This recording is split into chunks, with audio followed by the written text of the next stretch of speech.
Hello दोस्तों, कैसे हैं आप सब। आई होप आप सब अच्छे होंगे। सुबह हो चुकी थी और मैं आ गई थी बाथरूम में सबसे पहले गीजर ऑन करने के लिए, क्योंकि आज सबसे पहले तैयारी थी कपड़ों को धोने की। क्योंकि सुबह सुबह कपड़े धुल जाएंगे तो एक तो जल्दी सूख जाएंगे और मेरा जो मेन काम है वो खत्म हो जाएगा और मैं अब नहा धो के नीचे जा पाऊंगी। इसीलिए यहाँ मैंने सर्फ में कपड़े एक बाल्टी में इधर भिगो दिए थे और दूसरी बाल्टी में भिगोने के लिए उसमें पानी भर रही थी। और कपड़े धुलने के बाद मैं हो चुकी थी तैयार, आ गई थी बाथरूम से बाहर। और आज मैंने धोया था सर, तो सर धोने वाले दिन बहुत सारे बाथरूम के ऐसे काम होते हैं जो मैं करती हूँ, जैसे बाथरूम को ही साफ करना होता है। तो जिस दिन मैं सर धोती हूँ ये सारे काम उस दिन होते हैं। और मैं आ चुकी थी नीचे, यहाँ मम्मी आज सफाई कर रही थी क्योंकि एक दिन पहले मेरी थोड़ी सी तबीयत खराब हो गई थी, तो मैं डॉक्टर के यहाँ से जाके दवाई लेकर आई थी। मेरा बीपी थोड़ा सा ज़्यादा डाउन हो गया था, तो मम्मी ने कहा कि बस जो अपना काम है वो कर लो। आज मैं थोड़ा सा बेटर फील कर रही हूँ तो मैं यहाँ नीचे की सफाई कर दूंगी। और यहाँ मम्मी ने ऑलमोस्ट पोछा लगा दिया था, तकरीबन तकरीबन यहाँ की सफाई ख़त्म हो चुकी थी। और बैठक में भी मम्मी ने सफाई कर दी थी आज, सोफे वगैरह झड़ चुके थे और यहाँ भी पोछा लगा दिया था मम्मी ने।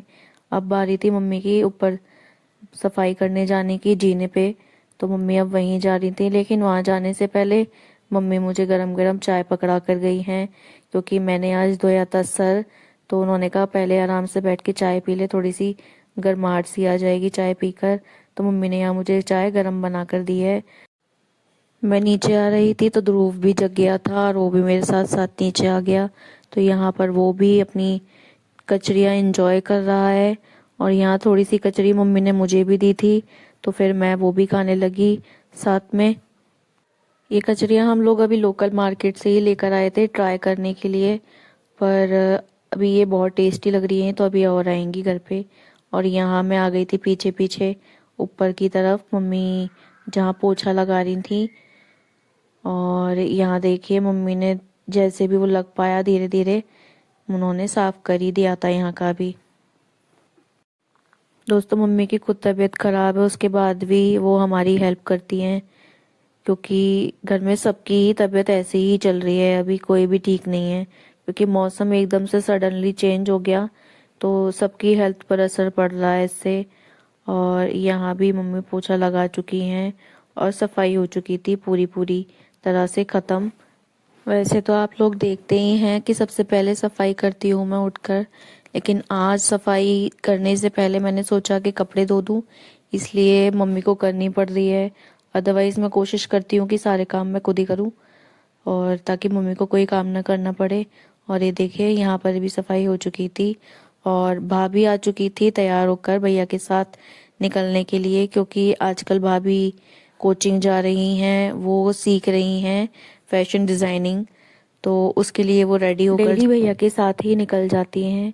तो जाते टाइम भैया उन्हें ड्रॉप कर देते हैं और आते टाइम कभी भैया के पास टाइम होता है तो वो ले आते हैं, अदरवाइज सब पब्लिक ट्रांसपोर्ट से आते हैं उधर की तरफ से, तो वो भी उन्हीं के साथ आ जाती हैं बैठकर। तो भाभी जा चुकी थी और अब बारी थी मेरी किचन में आने की, क्योंकि आज बना रही हूँ मैं भंडारा स्टाइल आलू की सब्जी, जिसके लिए मैंने निकाल ली हैं 3 टमाटर और इतनी सारी हरी मिर्ची हैं। आप चाहें तो हरी मिर्ची कम कर सकते हैं, लेकिन यहाँ हमारे यहाँ पर हरी मिर्ची हर सब्जी में डालती हूँ, जिससे आंखों को नुकसान नहीं होता। कहते हैं कि लाल मिर्ची आंखों के लिए और बॉडी के लिए नुकसानदेह होती है, तो हरी मिर्ची ज़्यादा डालें आप सब्जी में, इससे टेस्ट भी अच्छा हो जाता है और नुकसान भी नहीं देती।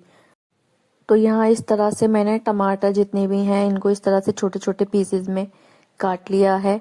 मैं इसकी प्यूरी नहीं बनाऊंगी, क्योंकि प्यूरी से जो सब्जी का जो टेस्ट है वो चेंज हो जाएगा और जो ग्रेवी बनेगी वो भी स्वादिष्ट नहीं बनेगी। तो इसलिए आप छोटे छोटे इस तरह से टमाटर काट के तब आप उसकी सब्जी छौंकिएगा, तो टेस्ट बहुत ही अच्छा आएगा। हस्बैंड नाश्ता करके जा चुके हैं, क्योंकि उन्हें जल्दी निकलना था, क्योंकि कुछ काम चल रहा है शॉप पर, तो वो आजकल जल्दी निकल जाते हैं। तो कह के गए हैं कि मेरा लंच रैपिडो से आप भिजवा देना। तो अब बस खाना बनाकर और पैक करके मैं रैपिडो से पार्सल वाला ऑप्शन बुक कर दूंगी ताकि वो आकर लंच ले जाए और हैंड ओवर कर दे वहाँ शॉप पर ले जाकर।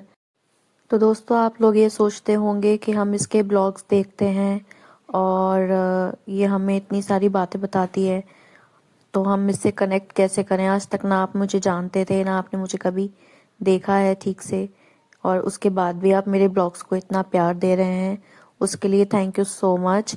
मैं जल्दी ही आपके साथ एक 1-to-1 कनेक्ट वीडियो ज़रूर बनाऊंगी ताकि अपने बारे में, अपनी फैमिली के बारे में मैं आपके साथ 1-on-1 कनेक्ट कर पाऊँ। आप लोग अपने व्यूज़ शेयर कीजिएगा तब मेरे बारे में, मेरे काम के बारे में, क्योंकि आप सब मेरे से उम्र में और तजुर्बे में सब बड़े हैं और अभी मैं सीख रही हूँ, तो मुझे कुछ आइडिया नहीं है। तो हम लोग ज़रूर उस पर एक वीडियो बनाएंगे, आपसे 1-on-1 बात करेंगे। तो यहाँ टमाटर कट चुके थे और मैंने काटनी शुरू कर दी थी मिर्ची बारीक बारीक। साथ ही मैं आटा लगा चुकी थी। आटा मैंने कैसे लगाया है मैं आपको बता देती हूँ। आप आटे में थोड़ा सा नमक, थोड़ा सा बेसन और उसमें थोड़ी सी ज़्यादा सूजी, ताकि उससे आपका टेस्ट जो है बढ़िया हो जाए और पूरियाँ जो उतरे वो एकदम करारी करारी उतरे। आप बनाकर देखिएगा इस मेथड से, सच में बहुत ही मज़ा आएगा। आप एक्चुअल में भंडारे वाली सब्जी पूरी भूल जाएंगे। आपका जब भी मन करेगा तो आप घर पर ही बनाकर आप खा सकते हैं इस तरह से। तो मेरा कभी कभी जैसे मन करता है तो मैं इसी तरह से सब्जी बना लेती हूँ, साथ में बनाती हूँ हलवा या खीर। तो जो मेरा क्रेविंग होता है वो ख़त्म हो जाता है इसे खा के। तैयारी हो चुकी थी पूरी। साइड में एक मैंने रख दी थी कढ़ाई, क्योंकि ये सब्जी आप कढ़ाई में बनाएंगे तभी मज़ा आएगा। पकते पकते इसका जो टेस्ट है वो और ज़्यादा बढ़िया हो जाता है। यहाँ ऑयल को आप अच्छे से पका लीजिएगा, अदरवाइज़ अगर कच्चा तेल रह जाएगा तो सब्जी का टेस्ट ख़राब हो जाएगा और स्मेल अलग आएगी। तो यहाँ पर ऑयल ऑलमोस्ट पक चुका था, यहाँ इसका चेंज हो चुका है कलर। और अब मैं डाल दूँगी इसमें टमाटर, और टमाटर के साथ जाएगा थोड़ा सा इसमें नमक, ताकि टमाटर अच्छे से गल पाएँ। टमाटर अच्छे से गल जाते हैं तो टेस्ट और अच्छा आता है।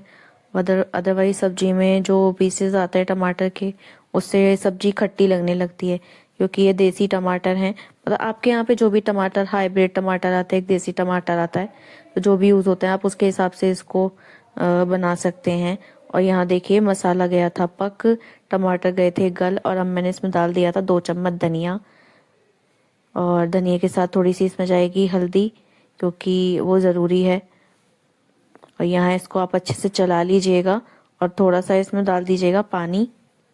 और मसाला भूनने के बाद और सारी चीज़ें मिलाने के बाद इसमें मैंने अब डाली है मिर्ची, और इसे भी हम अच्छे से भून लेंगे ताकि सारा मसाला मिक्स हो जाए और अच्छे से पक जाए। और ये देखिए मसाले ने छोड़ दिया था तेल यहाँ पर। और अब इसमें जो मेन इंग्रेडिएंट है वो डालना है, जो कि है 2 चम्मच बेसन। इससे जो ग्रेवी है वो बहुत ही अच्छी हो जाएगी। दोस्तों, बेसन जब आप डालें तो इसको चलाते रहें, अदरवाइज़ वो लग जाएगा नीचे और सब्जी में जो जला जला सा टेस्ट है वो भी आ जाएगा। तो आप इसको चलाते रहिएगा। और यहाँ देखिए मैंने इसे चला लिया था अच्छे से, और ये रहा मसाला। अब आलू जो मैंने बना रखे थे, उबाल रखे थे, वो मैंने ऐसे करके इसमें डाल दिया है और ऐड कर दिया है इसमें पानी। और इसको थोड़ा सा चलाना है थोड़ी सी देर के लिए। और ये देखिए थोड़ी ही देर में सब्जी का कलर हो चुका था चेंज, और इसमें मैंने थोड़ी सी डाली है कसूरी मेथी और हरा धनिया। और इसको अब थोड़ी सी देर पकने देंगे ताकि सब्जी और अच्छे से पक जाए। यहाँ मम्मी ने बनानी शुरू कर दी थी पूरियाँ, और खाना पैक करके मैं बेच के और वापस आ गई थी ऊपर, क्योंकि अभी कपड़ों में लगाना था ड्रायर जो मैंने सुबह धोए थे। और इन्हें अब मैं डाल दूँगी वॉशिंग मशीन में ड्रायर लगाने के लिए, क्योंकि अभी धूप बहुत तेज़ निकल रही है। तो अभी बालकनी में ही स्टैंड रखा हुआ है, तो इन्हें वहीं सुखा दूँगी। तो शाम तक ये सूख जाएंगे और फिर मैं इनमें जितने भी कपड़े हैं प्रेस वाले, अब उनको करूँगी प्रेस, क्योंकि अब मेरे हस्बैंड शर्ट और टी शर्ट पहनकर जाने लगे हैं, जो वो बिना प्रेस करे हुए नहीं पहनते। तो यहाँ ड्रायर लगने के बाद सारे कपड़े चले जाएंगे बालकनी में जो रखा हुआ है स्टैंड, वहाँ पर सूखने के लिए। और ये देखिए ये है पहली बार के कपड़े जो ड्रायर लग चुके हैं, और ये मैंने बाहर रख दिए थे और आ गई थी दोबारा से दोबारा के ड्रायर के कपड़े निकालने के लिए, जिन्हें ले जाकर मैं वापस से बाहर रूम में रखी चेयर पे रख दूंगी। और ये देखिए इतने सारे कपड़े हैं जो अभी सूखेंगे। यहाँ कपड़े रख कर मैं आ गई थी बाथरूम पोंछने के लिए और साफ़ करने के लिए, जिसे मैंने सुखा दिया है। और ये देखिए ये पूरा एरिया हो चुका था साफ, वॉश बेसिन वगैरह सब क्लीन कर दिया है मैंने यहाँ। ये देखिए मेरी लॉन्ड्री बैग भी हो गया है खाली अब फ़िलहाल कुछ दिन के लिए। यहाँ रख दिए थे मैंने मम्मी के रूम में कपड़े चेयर पर, जो अब मैं धीरे धीरे करके स्टैंड पर सुखा दूंगी। ये रहा हमारा बालकनी वाला एरिया जहाँ पर मैंने स्टैंड रख रखा है। ये 2 दिन पहले मम्मी ने ध्रुव के और अपने कपड़े धोए थे, तो ये यहाँ अभी सूख रहे हैं, जिन्हें मैं उतार कर वापस रख दूंगी। और जो कपड़े मैंने धोए थे दोस्तों, ये सारे कपड़े अब फैल चुके हैं यहाँ। अब जब ये उतरेंगे तो इन पर प्रेस हो जाएगी। तो दोस्तों आज का ये ब्लॉग यहीं पर ही ख़त्म होता है। मिलते हैं एक नए ब्लॉग के साथ, तब तक के लिए bye bye, take care, stay healthy always.